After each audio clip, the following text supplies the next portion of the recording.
Today's number is 1. We just witnessed the biggest Darkpool transaction ever recorded on VOO, one of the largest S&P 500 exchange-traded funds, and it marks a potential shift from what Wall Street is going to do next. So with bad jobs numbers from the US, big weaknesses in the economy, and a big question mark over whether we're overpriced or in a bubble, what happens to some of the biggest markets around the world in the next coming days, weeks, and months? Today, we talk about cycle analysis, what's happening for stocks, commodities, and cryptos, and where the big opportunities could lie in the future.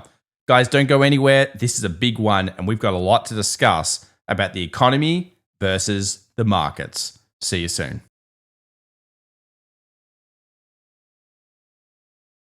Well, welcome back, everybody, to The Daily Show. This is the special weekend edition. My name's Thomas Atkinson, and in today's video, we'll be discussing the latest macro, the big data flows, and of course, the key levels that we need to be watching. It was a bit of a rally, then dump when it came to the jobs numbers on Friday, and in today's video, we may explain why that is potentially going to really mark the worst month of the year, which is, of course, September.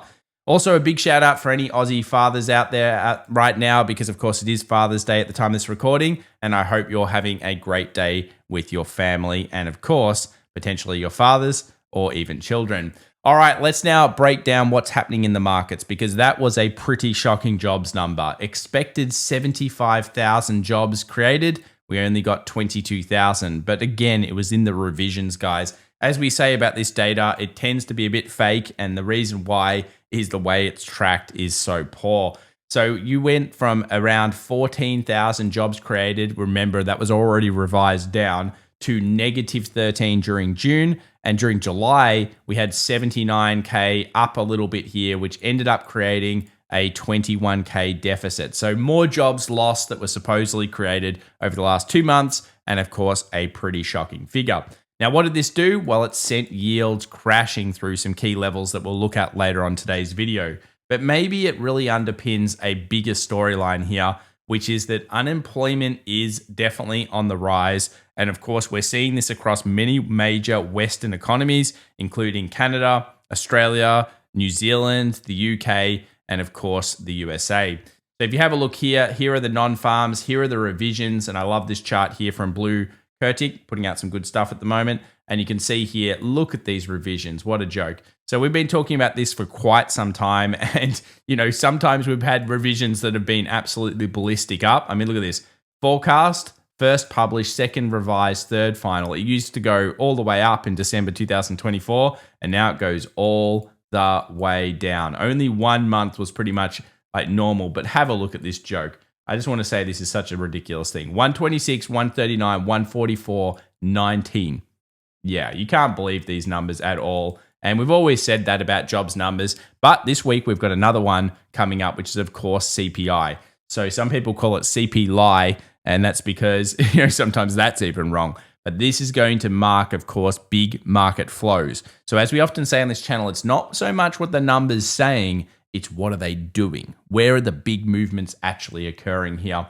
And that's what we'll be looking at. You can see again, revisions going down, which is not the best of news for the US economy, but it's got to do with, of course, quite a few different segments. We're seeing particularly early careers, as you can see here in software engineers and customer service, anyone that's kind of aged around 22 to 25, really struggling in this current jobs market.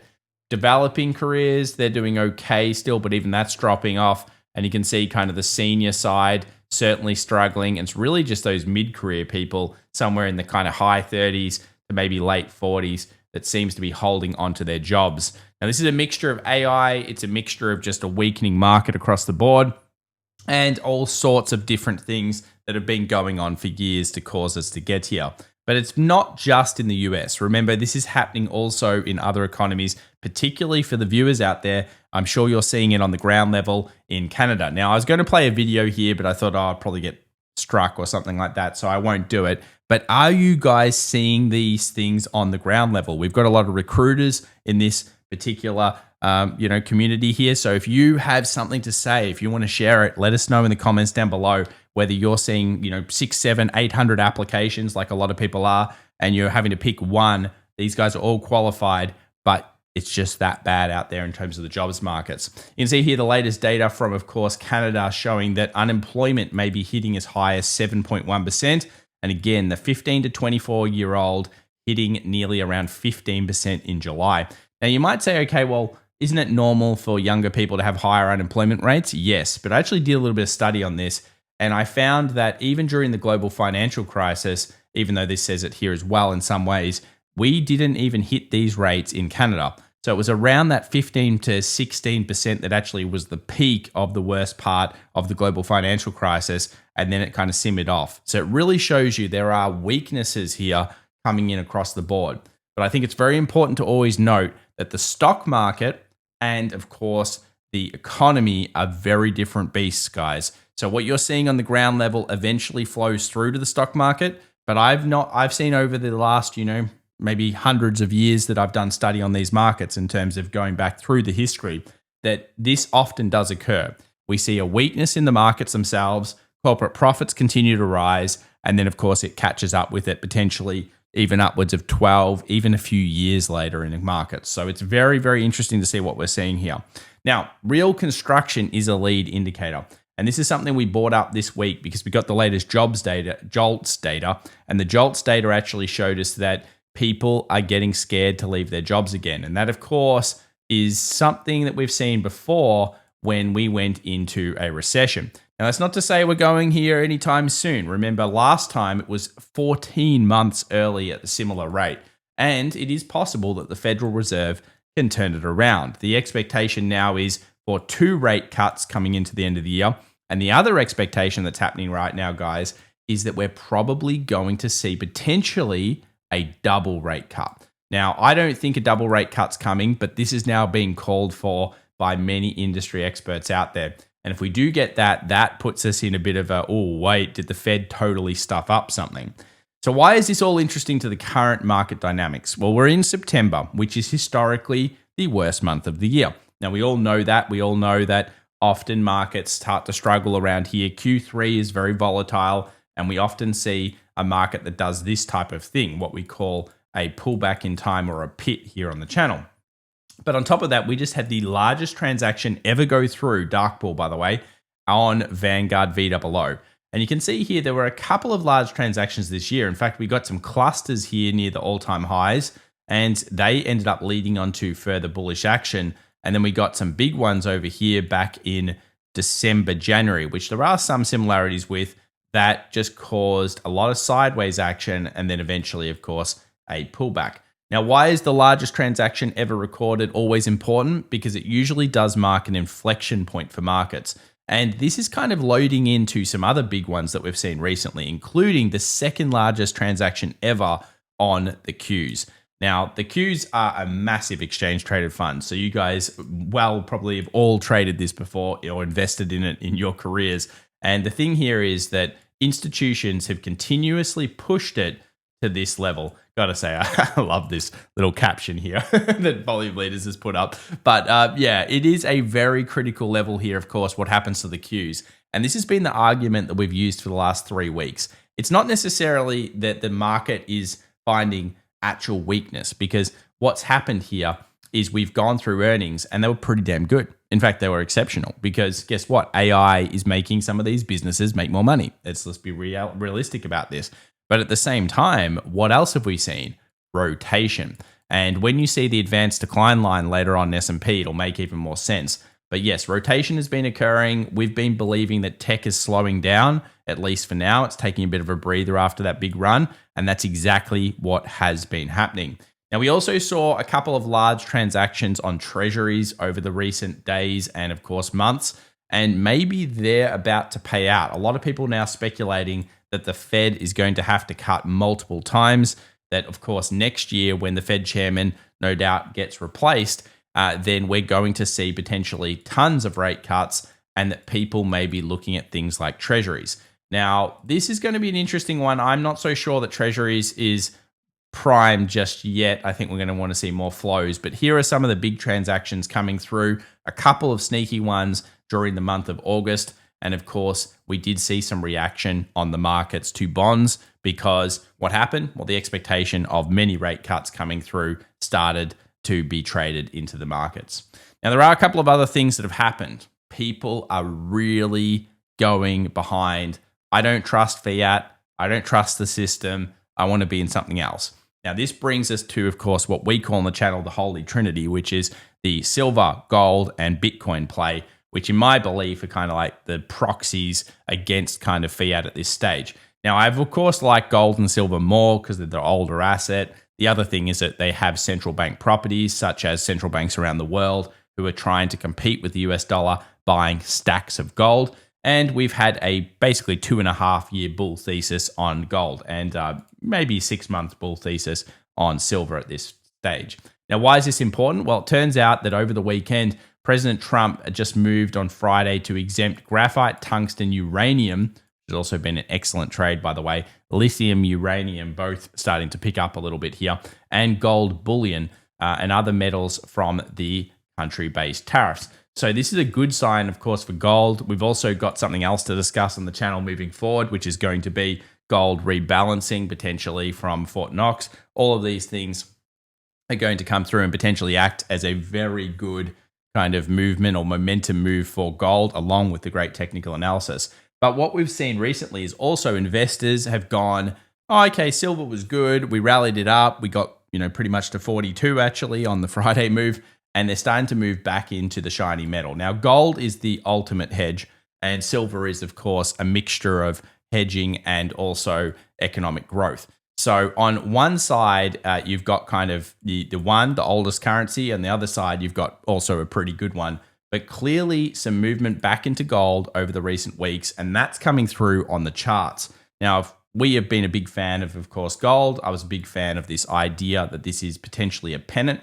And what this means is that if you look up pennants, generally a coiled market like this, they can have some pretty explosive moves. Now, there's two moves we're looking at. One is to the 3,700, 3,750 level, and the second move is to around 4,000, 4,200. Now, I asked some of you guys what you thought. Some of you were wild. Some of you were 10K. Some of you were 7,000. A lot of you were 7,000 actually. But quite a lot of you agreed with the 4,000 to 4,200. So will we get there? Well, if the markets keep rallying like they are right now, we stay in a bull market, it seems like gold may certainly be destined for those levels, if not more, because, of course, the distrust in fiat continues and the central bank stacking gold continues in this aspect. Now, why is this all important, guys? It's just abundance. Remember, there are always other opportunities out there. Speaking of other opportunities, take a look at this one. So yeah, there was a little post here by, of course, Strategies Head, which is Michael Saylor, and he's probably not too happy because, yeah, MSTR got blocked from being in the S&P again, and now we have, of course, the Robin Hood and others kind of getting into the S&P, and MSTR technically meets some reasons, but not others, clearly. And it's not going to be included in the S&P 500. So that's being the discussion point of this weekend. But yes, we have just seen the S&P basically do its rebalancing, and Hood was probably the biggest inclusion in terms of, I think, AppLovin and a few others. So they were definitely some of the big inclusions there. Now, there's some other weekly kind of news we want to go through here. Then we'll look at the cycle analysis of where we kind of feel like we are right now. And then, of course, will lead into the TA and the options flow. But first up, I like this one here again from Blue Kurtig, which is Apple price around iPhone launches. Now, you guys all know that in September, iPhone always does a rebrand. Now, last year's, I thought it was flat. I thought it was boring. I'm a bit of a fan of Apple products, but, I think they've been, kind of looking out of maybe Steve Jobs' laptop and his designs from back basically 15 years ago and saying, hey, what else have we got? And they're like, nothing. They're like, damn. Oh, well, we'll just make another iPhone, guys, and just include AI.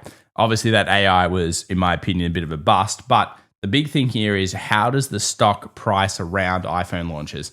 So this used to be an excellent technique. And I remember back in the day, you used to be able to pretty much buy it into the hype and sell it after the hype. So straight into the hype, you buy it, and then you basically flip it the day before, and it would go down. Now, you can see here that this has happened sometimes. We've actually seen Apple move up into the events themselves, trading days before release, on release day often being negative, and that's generally the correlation, but the correlation is getting less and less. Now, this year's a pretty important one because I think the iPhone 16 was a bit of a nothingness. So what are they going to do? Are we going to see anything new? I think we already kind of know what the phone looks like, and it doesn't look like we're getting a flip one, but or foldable or whatever they are. But anyway, that's one of those things that you can look at. Apple will be pretty heavily traded, I'd say, this week during the event. Now, where are we in the cycle? Well, year 3 we knew was going to be pretty up, down, and all around volatile. I'd say it has been. Well, I think it's pretty clear it's been, because we saw a big sell-off, we saw a massive rally, third fastest ever, and generally speaking, kind of begin and end at the same price. Now, maybe we don't get there, but imagine if we did sell a little bit, and that's the way we did it, smoothed across the board. Of course, when you have year 1s and year 2s doing this well, the question then becomes year 4. So year 4 often has nothing much coming into the end of the year. Could this be continuous rotation? And then it goes ballistic into the final part of that particular bull run. Now, that's one way to look at it. Another way to look at it is, what about when we include things like Fed cuts? So you can see here Goldman Sachs report. We've shown this many different ways. Mike Zaccardi sharing this one here. And it really shows you that there are a couple of different paths. One path is the path of recession in the next 12 months. The market structure looks kind of bad. It kind of goes down. It stays sideways. We get a lot of small caps, a lot of mid caps doing better. Then there is, of course, the one where we feign any kind of, recession or any problems, and that's where large caps generally rule the roost and the market continues bullish. So remember, the first 3 months in particular of structure to maybe 6 months, that's what we're looking at. We'll track it here on the channel. You guys got to be paying attention to that. It's going to be super important over the next year. Now, Tom Lee, of course, Fundstrat, he believes it's bullish, no surprises, but he believes that if the S&P 500 does get a rate cut, which we're going to, I would say that this could be a pretty good buy the dip style opportunity, because again, the economy and the stock market are a little bit different. So if the big stocks are able to, let's say, get rid of some of their staff and do all these other things that they're doing in terms of rebalancing their markets, then they're going to be more profitable. Of course, the market is going to like those and trade them at higher multiples. Now, the other thing is they're getting cheaper borrowing rates if we get the Fed to do the cut. So it eventually catches up, but it can take some time. Here's his opinion anyway. And that kind of makes some sense to where we are at the moment when you look at my favorite overall narrative, which is 98 to 2025. So this is my favorite one. I like this one. I've been tracking it most of this year. In fact, it helped us a lot to discern that we thought there'd be over 10% sell-off earlier this year. We got one. It was bigger than I thought, but hey, I didn't know there was going to be a global tariff at that point. And you can see here that markets ended up rallying up. They've rallied to where they are. They get a bit of rotation. And then potentially, we actually have more of a sell in Jan. That's an interesting interpretation. I think that no matter what, around this period of time, you're probably going to see ups, downs, and all around. But ultimately, the price may stay around the same level. And this is that point where I think, yes, it's easy to be in tech during a rally, but is this the point now where you've got to look outside of tech? And we've argued that for the last couple of weeks. And so far, that's what's been happening. We've seen a lot of Russell stocks, a lot of weird and wonderful names starting to come back out through everything. I think more importantly, if this does happen, there's more to gain. And there's possibly even upwards of about 7,800. But as a raw percentage, you might be surprised at what that actually ends up equaling. It may not be as good as some people expect. Interesting point. Another one is, of course, the NASDAQ version of Netscape versus ChatGPT and those overlaying. Now, that would put us back into the 97 narrative. I tend to believe we're more in this area here, but some people think that we're over here. Of course, whichever one you think, you can also let us know in the comments down below. Now we move over to Bitcoin. Now, it was a bit of a rally into drop during the jobs numbers, and Bitcoin again has been doing something similar to what I would expect it to do during this time, and a lot of you guys do as well, which is potentially sell into September, pick up in October or maybe even September, we'll see, and then rally through to the end of the year, hitting a peak somewhere around December, and generally speaking, bringing alts eventually with it. Now remember, the alts market is shorter than people think when you go back through history. And if it's going to happen, it would be the end of this year that it's going to happen in. Because at the moment, these couple have been holding better than Bitcoin, which is exactly what you want. That's what happened in the past. And these are trash.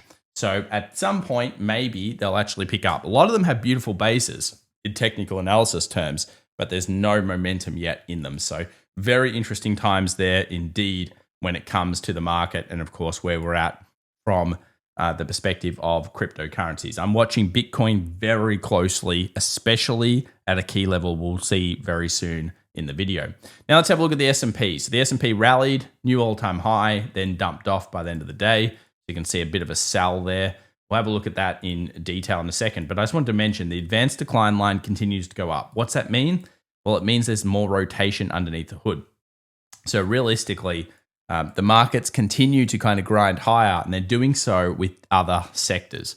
So it's not necessarily a super sick market. It's just that it's not really tech driven at this stage for the last 2 to 3 weeks. It's been driven by other market sectors, which is perfectly normal and exactly what you'd really want to see around this period of time.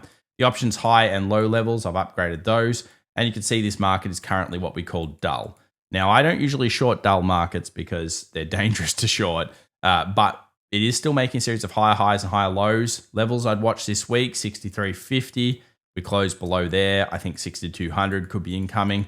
And obviously, if we drop 6200, then we can have another discussion. But for now, the market remains, of course, technically bullish, even in the face of extreme adversity, such as these terrible jobs numbers. Remember, it's not the economy that you're trading here. It is companies that are looking to profit as much as possible, and people value them on can they make more money. And of course, rate cuts can bring through a whole bunch of businesses that have bad financials and make them look a little bit more attractive, etc.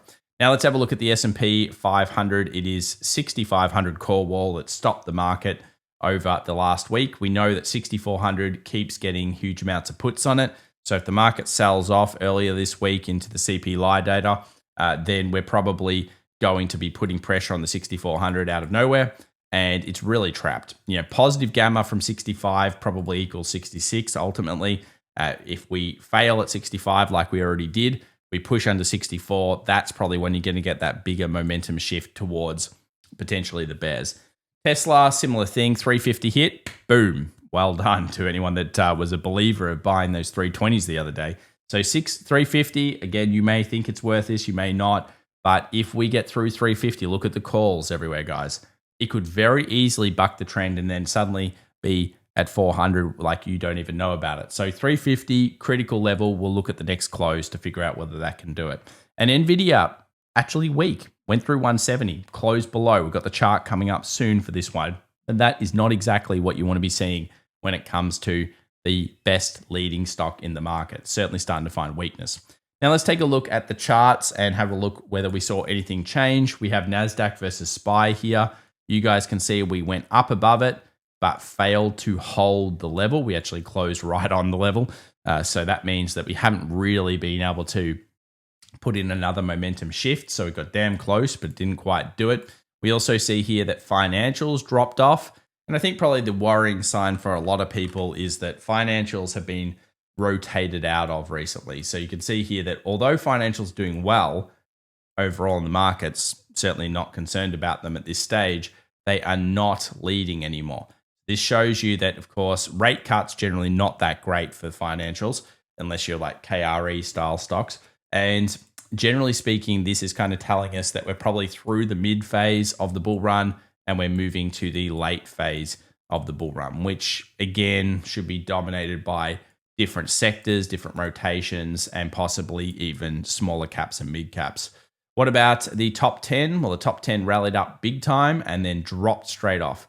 So you can see here again, bit of a sell-off here, and it was still up 4.75 on the day, but they were up even more at one point. So if we actually took the close and you rallied it all the way to the top, 8.75. So clearly a bit of maybe profit taking up here. Very important chart to be looking at this week. Another one that's important, semiconductors versus SPY. You could make an argument that this is actually quite bullish. Gaps down, gaps up, island reversal at the level of support. Again, no bearish sign because we haven't broken underneath. The only one stock that's actually broken early has really been NVIDIA. So if you actually look at the semiconductors, let's have a look at semiconductors by themselves.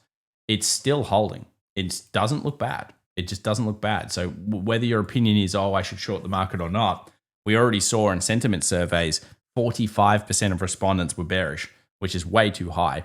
And it's very difficult for markets to go down when everybody thinks something. So especially if it's retail. So one of the problems here is it's like the wall of worry.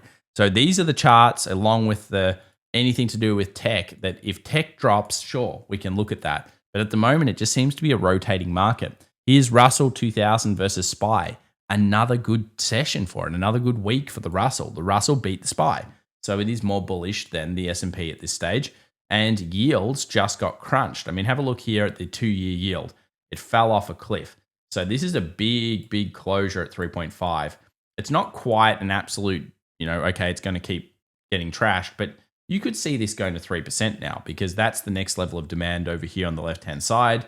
And it really has been breaking down. So it looks like yields will go down. We'll have a special on the difference between the 30 and the 2 because that's a concern very soon as well. There's so many things to discuss there, but we'll leave it as just yields look like they're going to keep going down here for a little bit. Now, this is good for gold. Gold actually likes this and it did a very good session, ended up 1.15% up, new all-time high, getting closer to that 37.50. It's a pretty good run here for gold, so it's certainly doing quite nicely. We've got silver also consolidating up here near the peak, so that's a good pair as well, doing all right. And energy did take a dive because, of course, if we have here a cutting of rates, it's very sensitive to those. So that's a little bit of a concern here for energy, but we've got CPI data that coming out this week. And I think with CPI, if we do see inflation kick back up, you could easily see further rotation into energy. So that's going to be a very interesting sector to watch. I'm certainly all eyes on this one. Remember, it's very geopolitical as well. So one of the toughest sectors of the year, like we've said many, many times. Now, I mentioned before, NVIDIA has fallen through. It kind of has. It broke below 170. Now, this is probably the only warning I've got. We don't have it in bonds. Bonds just don't seem to care. I don't know why they don't care, but they don't care. So bond warning signals, sure, but not bonds. Like the actual debt level, the debt is still being bought up all over the place. So NVIDIA is probably the worst chart on the markets right now in terms of the bears. The bears are looking at this and saying, you know what, I think I'm going to push NVIDIA down to the 150s, 155s. So yeah, technically a bit of a break here. I'll show you the weekly, get a bit of an idea. Certainly some weakness in what is considered the best stock in the world. Tesla 350, close above 400, 380 seems likely. And the Chinese market is volatile, but still in an upward trend. So we've liked that one for over a year. It still looks pretty good. There's also a decent close here for the US 2K. You can see it put another nice weekly in, and it seems to be going towards that 2440 zone. So that looks pretty strong. And the NASDAQ continues to put pressure on this resistance. So we know that this is where the largest transactions have occurred, this exact price around here. So a break high probably continues the trend, and a drop under 23,000 at this point is, of course, negative for the market. So trend is still up. You have to believe that currently that's what it is. So if you're fighting it, you better be pretty sure about the fact that you have the right protection on your side, because it's can melt up even against all odds. So just remember that, guys. Now, another one we're watching is Bitcoin. We know the key level. We knew it already. 113.5-ish. Look at this. Look at that. Look at it. Look at this thing. Just hits it during the non-farms. Boom. And then busts straight back down. That's actually a fairly weak looking candle. That's, of course, a shooting star or pin bar style candle. And that's coming off a pretty key level of supply. So I talked about this quite a lot in our private classes as well, which you can join. Links in the description if you're interested. And this is one of those ones where, of course, if we continue, which is currently a downward trend, then we could be going to 104 or even 98. 98 would be a big liquidity sweep. So that's certainly something we're looking for. But at this point, what if the bulls take over and get it back above 113.5? Is that all we see in terms of selling for Bitcoin? I think it's a critical level. We'll be watching it very closely. Ethereum and others all kind of sitting within ranges. So there's nothing really too much to report there. Let's now have a look at the data. Where this is one of those weeks where we get the PPI before the CPI. So PPI coming out on Wednesday. That's going to be important. 8:30 a.m. New York time. And then, guys, CPI, 8:30 a.m. New York time. And this is on Thursday. So this is New York. This is the one that probably matters. Well, both these. And then we've got an ECB press conference after, 15 minutes after. It's actually quite a lot of news. It's the second most important data. But really what it's going to be telling us, remember, we've got the Fed mandate. It was look after inflation, look after jobs. Now it's stuff inflation, who cares? Look after the jobs. This thing's crumbling around us quickly. Cut all the rates, guys. So we've changed the mandate, not dual, single mandate now. So how bad does this look? Because if we get inflation spiking all over the place, it could be a big problem for long-term US debt. And that's a story for another day. If you enjoyed today's video, guys, please remember to subscribe. For all the Aussie fathers out there, have a great Father's Day, of course. And thank you so much for following the channel. Have a fantastic weekend. Check out our courses if you're interested. The Advanced Masterclass, that one will blow your mind if you're interested with that. And of course, we've got X, and we also post on LinkedIn. I actually post personally on LinkedIn, Thomas Atkinson, if you're interested. And I post a bunch of risk management, psychology, and all these other good things for the markets. Thank you, guys, and bye for now.